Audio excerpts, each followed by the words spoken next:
Ému par la condition des enfants des rues, il se mit à les inviter chez lui pour un petit déjeuner, suivi d'un enseignement biblique. L'œuvre se développa ainsi, et plus les enfants arrivaient en nombre chez lui, et plus l'argent arrivait aussi.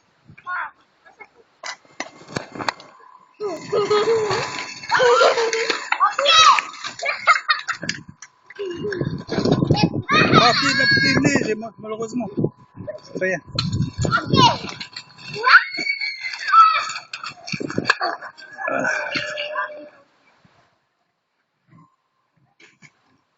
Impressionné par les psaumes 81, verset 11, il demanda à Dieu de l'argent et des frères compétents pour s'occuper de ses enfants.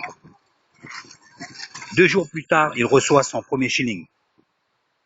Plein de joie, il reçoit ensuite meubles et armoires, ainsi que le service d'une sœur dévolue aux orphelins. Le lendemain, Müller reçut une lettre. Par la présente, nous vous offrons nos services pour l'œuvre des orphelins. Si vous croyez que nous avons les aptitudes nécessaires pour cela, nous vous offrons également tous les meubles, etc., que le Seigneur nous a donnés. Nous ferons cela sans attendre de rétribution financière, car nous croyons que si c'est la volonté de Dieu de nous faire servir ainsi, il se chargera de suppléer à tous nos besoins.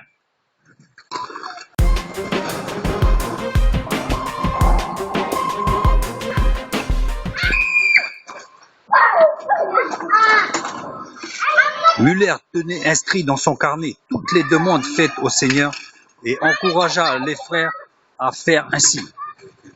Fort de son expérience, il constata qu'une heure de prière suivie de 4 heures de travail était plus efficace que 5 heures de travail sans prier.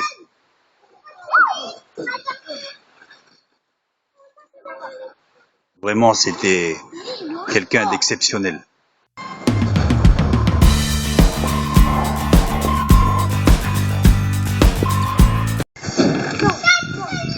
Bien que guidé par son œuvre pour les enfants, son but ultime était de glorifier Dieu.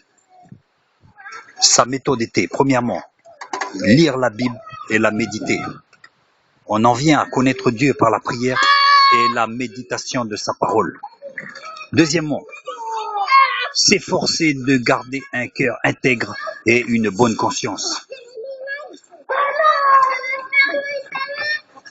Troisièmement, si nous voulons voir croître notre foi,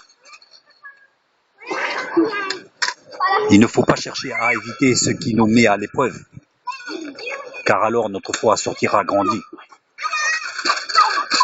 Il faut que nous laissions Dieu agir. Agir et non essayer de nous libérer par nous-mêmes.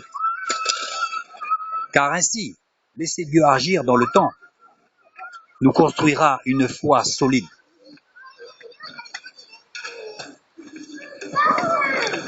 Telles étaient les règles de vie que s'imposait George Müller, ce guerrier de la foi, ce combattant de la foi. Cet homme était d'une carrure spirituelle exceptionnelle.